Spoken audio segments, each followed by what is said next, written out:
In this last video in this series looking at applications of exponential functions, we're going to consider depreciation in value. In the previous video, we looked at compound interest, and depreciation is the flip side of that.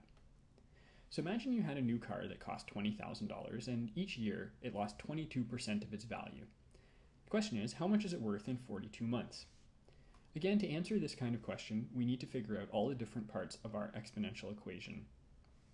So our initial amount is $20,000. The decay rate is the factor by which that value is changing every year. Now, if it's losing 22% of its value, that means that each year you can think of it as having 78% left of its former value. In other words, 1 minus 0.22 is 0.78. So as you go from one year to the next, you're multiplying the value by 78%, which means it's going to be decreasing. So the decay rate, or the base, is 0.78.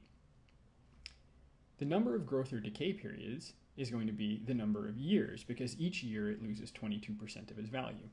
But we're told that we want to find out how much is worth in 42 months. So we need to figure out how many decay periods, how many years have passed. So 42 months divided by 12 months per year is 3.5 decay periods.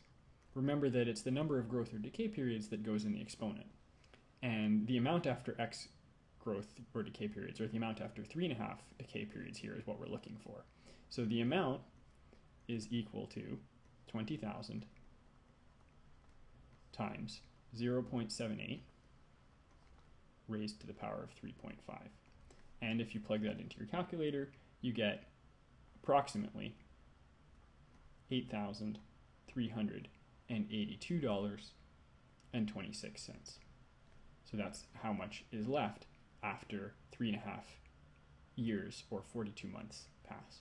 Again, remember that we needed to work out the number of decay periods by dividing 42 months by the length of it, one decay period, 12 months, and that we needed to work out the decay rate by subtracting 22% from 1, because each year you are left with 78% of the former value.